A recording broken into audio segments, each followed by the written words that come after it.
são parceiros da TV Guarulhos. OAB Guarulhos, Agende Guarulhos, Lions Internacional, Rotary, ACE Guarulhos, TV Guarulhos, a TV da família guarulhense. Seja bem-vindo ao Primeiro Mundo. Conheça a nova unidade da Faculdade Impacta Tecnologia, um complexo educacional com 10 mil metros quadrados e infraestrutura de ponta. Wi-Fi Zeros, biblioteca com mais de 20 mil volumes, praça de alimentação e segurança monitorada, com a tradição e qualidade de ensino do Grupo Impacta que você conhece. Inscreva-se agora no vestibular da Faculdade Impacta e faça parte desse novo conceito em educação.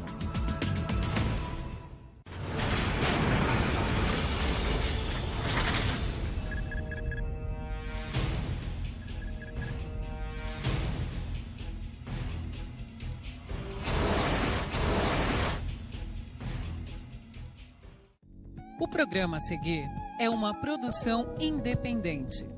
A TV Guarulhos não se responsabiliza pelo seu conteúdo, mas acredita que as diferentes opiniões contribuem para uma sociedade mais democrática e igualitária.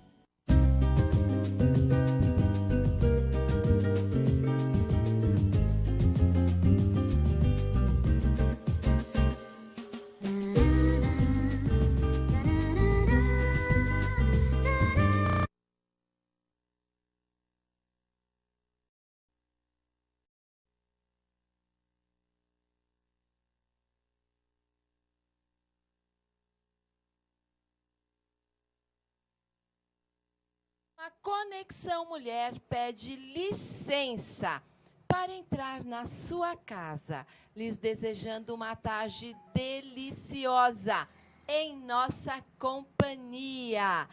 E vamos dar boas-vindas, porque hoje a TV está com convidados. Nós estamos com estudantes de comunicação que vieram lá da China, de Beijing ou de Pequim, como nós conhecemos. Então, sejam bem-vindos, queridos convidados de lá da China, de longe, né? Bom, beijos, beijos, beijos para os amigos de longe e de perto, todos os queridos que sempre estão ligadinhos no programa Conexão Mulher. Eu quero me sentar, mas look do dia! Hoje optei pelo preto e vermelho. Adoro! É isso aí, Juninho.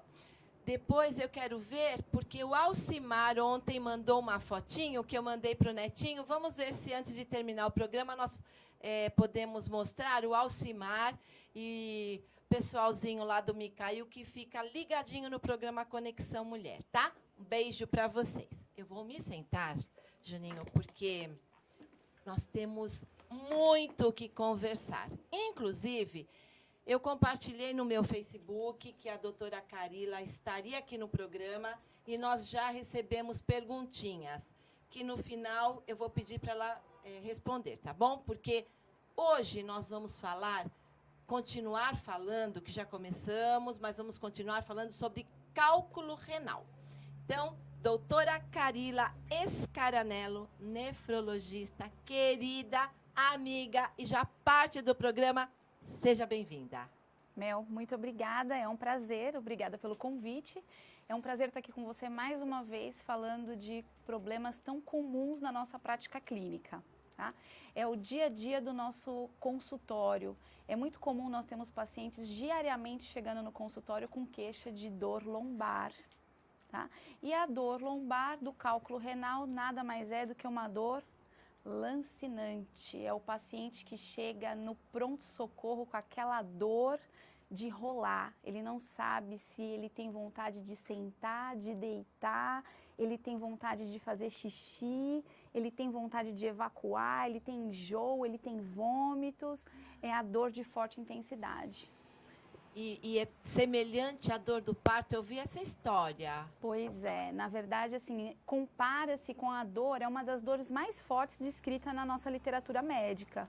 E compara-se a dor semelhante à dor do parto, tá? Eu não tive parto normal, mas dizem que a dor é semelhante a uma dor de parto normal. É uma dor muito forte. Ela não tem fator de piora ou de melhora. Muito diferente da dor lombar, uma dor muscular. Que você toma um analgésico, melhora. Às vezes um anti-inflamatório, ele tem fator de melhora e de piora. Às vezes o paciente ele fez um esforço físico, ele fez uma atividade, ele fez uma sobrecarga de peso, então ele teve um fator prévio que desencadeou aquela crise, né? E às vezes um repouso, uma analgesia, ou às vezes uma posição que ele consegue se sentar ou se deitar, dependendo da postura, ele consegue uma melhora, um alívio do sintoma. A dor da cólica renal não. Ela começa de uma forma súbita e ali ela só tem uma piora. E o paciente tem que ir correndo para o pronto-socorro. Paciente jovem que chega com dor lombar, com irradiação para o abdômen, às vezes ela é referida como uma dor referida em testículo, no sexo masculino, e nas mulheres, na região dos grandes lábios, na região genital. Ela chega a essa proporção? A essa proporção.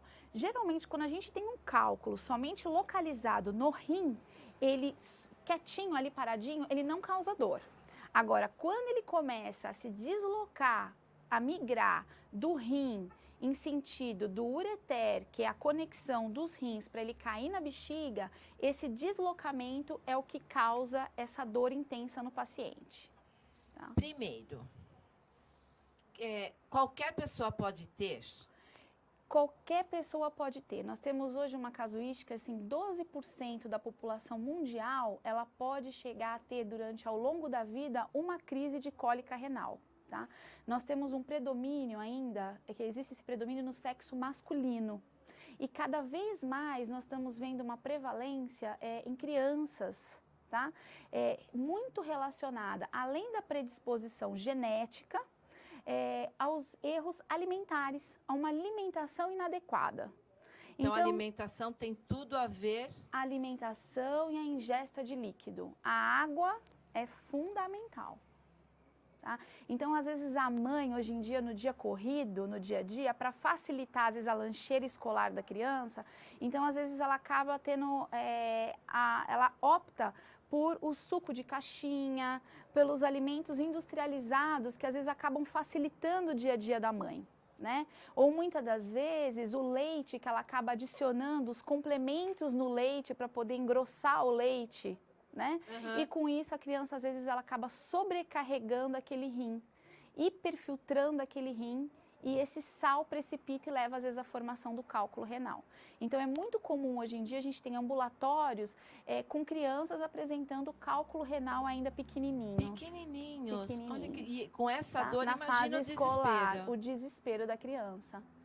E das mães, né? E das mães também. Porque não sabe nem como ajudar. Exatamente. Então, entre a faixa etária de 20 a 50 anos, e não se esquecendo também das crianças, a gente tem incidência elevada de cálculo renal. E quem já teve o primeiro episódio de crise, não quer passar de novo pela crise, mais. Com certeza.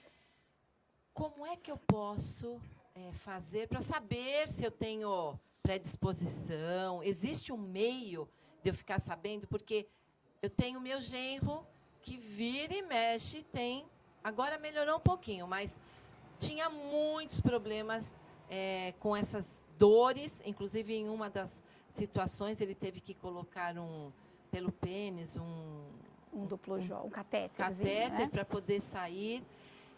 Então eu quero duas coisas. Primeiro, como é que eu faço para saber se existe um meio de eu saber se eu tenho predisposição? E segundo, por que ela mexe? Tá. Então vamos lá. Primeiro de tudo, nós temos os fatores de risco, né? Então, a predisposição genética. Então, vem de uma herança familiar. Meu pai tem cálculo renal, a minha mãe tem cálculo renal, meus irmãos têm cálculo renal. Então, a história genética é muito importante, né? Os erros alimentares da sua alimentação. Hoje em dia, nós vivemos numa sociedade que o consumo de sal é muito grande. Nós temos um consumo de sal, em média, de 12 gramas de sal dia na nossa alimentação. né? Então, a gente tem os enlatados, os embutidos, os sucos de caixinha, né? Os condimentos, os temperos prontos, que a quantidade de sal, o molho shoyu, né? Que a quantidade de sal, ela está muito além daquilo que nós deveríamos consumir. O ideal para o nosso consumo seria em média de 2 a 2,5 gramas de sal na nossa refeição. Que é um pouquíssimo. Pouquíssimo em relação ao que nós consumimos. Então, esse daí é um segundo fator. A ingesta de líquido é um terceiro fator importante. Nós não temos o hábito, às vezes, de beber água. É verdade. Né? O ideal seria que nós tivéssemos o hábito de beber em média de 30 ml por quilo de peso por dia de água. E o que às vezes as pessoas não têm. Então, em dias mais quentes, o nosso rim acaba trabalhando menos. Nós transpiramos mais pela pele, nós urinamos, nós perdemos líquido pela evacuação também. Né? E às vezes nós não fazemos uma reposição de líquido adequada. Então, pelo menos um adulto de 60 a 70 quilos, de 2 a 3 litros de água por dia. E ele consegue fazer esse controle, ele mesmo observando a urina dele. Então, pela cor da urina, uma urina muito concentrada, aquele amarelo ouro, ele consegue verificar o estado dele de hidratação. Então, você consegue... Quando está muito amarelo, muito amarela, falta de água. Exatamente. A sua urina está muito amarela, ela está muito concentrada, então você está se hidratando pouco. Tem pouca hidratação, você tem que aumentar a sua oferta de líquido, tá? Uma urina adequada, para você ter uma hidratação ideal, você tem que ter uns 2 litros de urina, uma urina clara. Né? Essa seria uma urina ideal. Então, é lógico que ninguém fica ali com aquele frasco de PET todos os dias fazendo o controle do xixi. Mas, pelo menos, o paciente que já tem a predisposição familiar para cálculo, ele tem que ter, além dos controles alimentares, a vigilância. Poxa, minha urina está mais concentrada. Entendi. Epa, eu vou dar uma controlada. Né? E outra situação importante é lugares de climas muito quentes, muito áridos, o paciente ele tem uma maior chance de formar, as casuísticas de cálculo nesses ambientes são maiores, porque ele transpira mais e às vezes ele não tem a reposição também de líquido adequado. Olha que incrível! Tá? Então isso é bem interessante. Agora, o que a gente tem que ver é que assim, o rim, ele nada mais é do que um filtro. Né? Então, às vezes a gente tem alterações do nosso próprio filtro, que às vezes nós estamos produzindo elementos que estão em excesso e às vezes nós temos elementos que nós deveríamos de ter para inibir a formação de pedra e nós estamos produzindo em quantidade que não são suficientes, são inadequadas. O nosso rim, ele trabalha num equilíbrio constante. Então, a gente tem a produção e a gente tem elementos que inibem a formação de pedra. Então, Entendi. Quando a gente não tem o equilíbrio dos elementos produtores e dos elementos que inibem a formação da pedra, esse elemento, o sal, geralmente, o que forma a pedra? Oxalato de cálcio, fosfato de cálcio, ácido úrico, cistina, são os elementos que formam na urina, que estão em excesso. E que são componentes do organismo. Que são componentes do organismo. Então, aí a gente precisa do quê? O paciente precisa de uma avaliação de um especialista, né? Ele passa com um nefrologista, se ele tem uma história, uma predisposição familiar, um simples exame de urina, se ele tiver a formação de cristais na urina, já consegue se identificar, opa, eu preciso aumentar a minha oferta de líquido, eu preciso mudar a minha alimentação, porque eu tenho risco de desenvolver cálculo renal. E esse líquido é realmente H2O, água. Água. Entendi. Entendi. Tá? E a partir do momento que ele desenvolveu, que ele teve uma primeira crise de cálculo renal, ele precisa da avaliação do especialista para ver o porquê que ele formou a pedra, do que é essa pedra que ele está formando, né? Será que ele está formando um cálculo de ácido úrico? Então, será que esse cálculo de ácido úrico, será que ele excreta, será que o rim dele excreta ácido úrico em excesso? Então, a gente medicando ele com uma medicação que reduz o ácido úrico, ele para de formar pedra? Será que é aquela senhora que está fazendo reposição hormonal e ela está tomando vitamina D para os ossos e às vezes ela está tomando uma dosagem que está em excesso do que ela deveria de estar tomando? Será que é um paciente que ele tem crises de enxaqueca e ele toma sais de topiramato e às vezes ele está tomando sal em excesso e está precipitando em cálculo renal? né?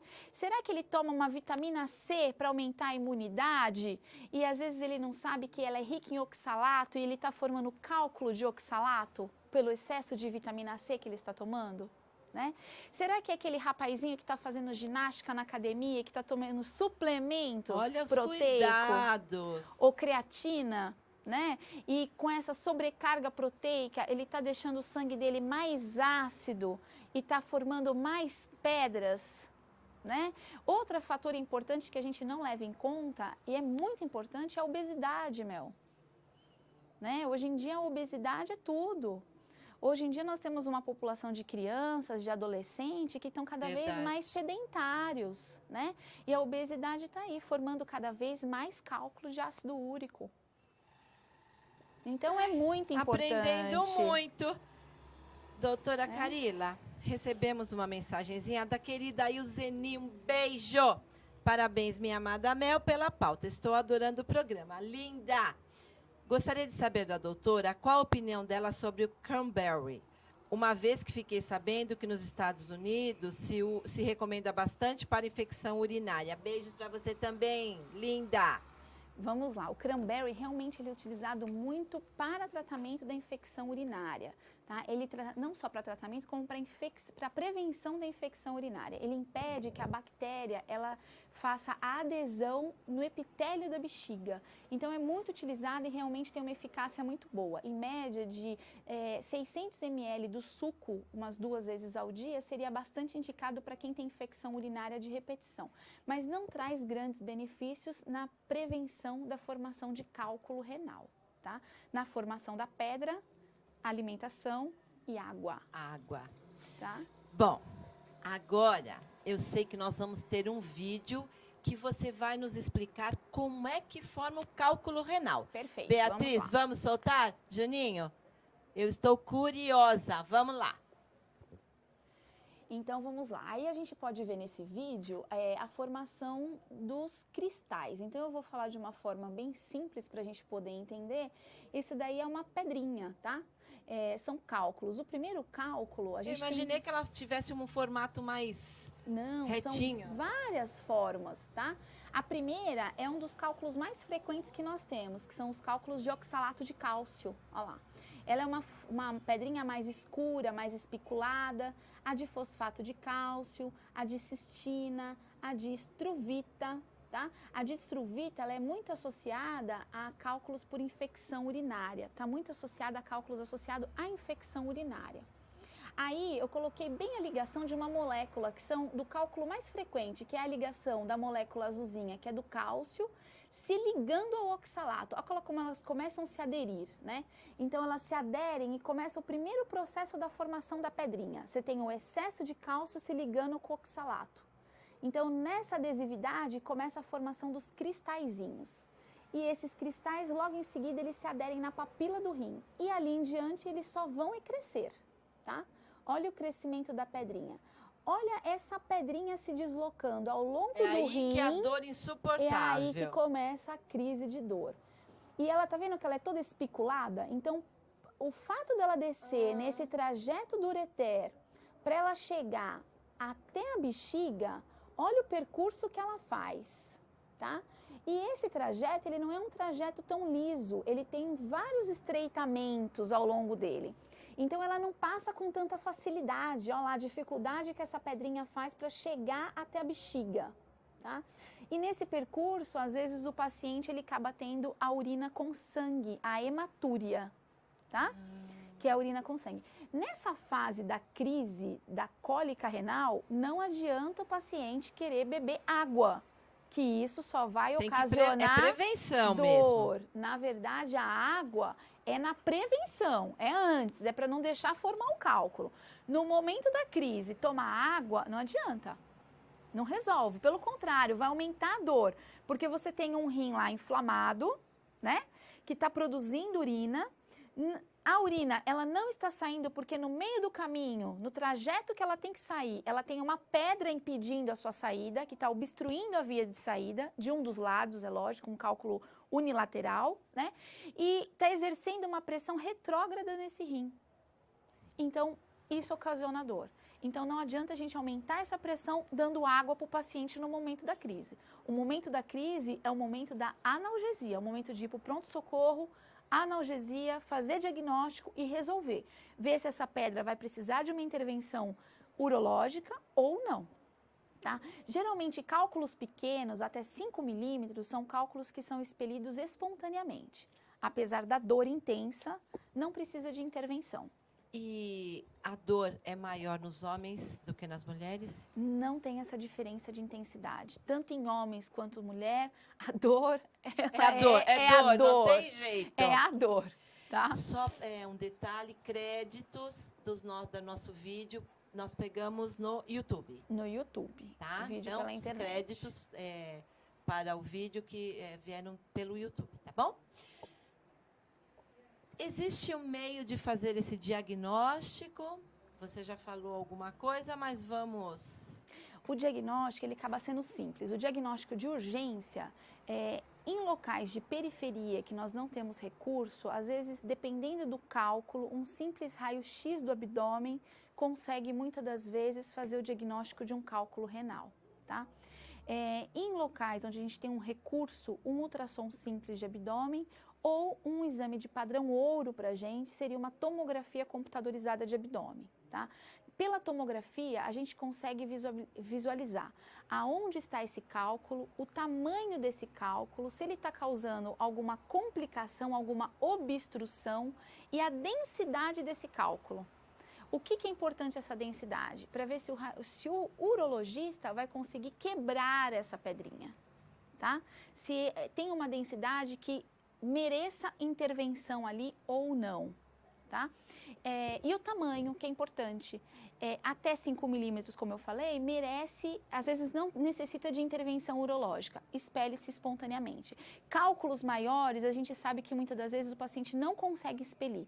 Então, cada vez mais, às vezes o paciente tem que ser submetido a ureterolitotripsia, com ureteroscópio flexível, que é um procedimento a laser simples, mas é um procedimento cirúrgico. Tá? E para nossa prevenção, para nós evitarmos, então, a para alimentação... nossa prevenção, a partir do momento que teve a crise, procurar o especialista para fazer avaliação, avaliar o porquê da formação da pedra, se é só a predisposição genética, do que é essa pedra que ele está formando, aumentar a oferta de líquido, diminuir o consumo de sal e, a partir do momento que saber a causa do cálculo, começar o tratamento para evitar a formação da pedra, sabendo qual é a etiologia da pedra. Bom, nós temos ainda muito assunto e pouco tempo. Nós recebemos uma pergunta pelo Facebook, eu gostaria que a doutora me respondesse sobre a pessoa que faz hemodiálise, como é que deve ser ministrado Emax. Tá. Sai um pouquinho fora do nosso tema do cálculo renal, mas assim, o Emax é a eritropoetina. É uma medicação que a gente utiliza para o paciente portador de insuficiência renal crônica, que tem uma anemia relacionada à doença renal crônica. O Emax, ele pode ser administrado tanto por via subcutânea, como por via endovenosa, tá? Não tem diferença na eficácia, tanto se for por via subcutânea quanto por via endovenosa. A eficácia é a mesma. Perfeito. Tá? Mas qualquer dúvida, nós vamos retornar com a doutora.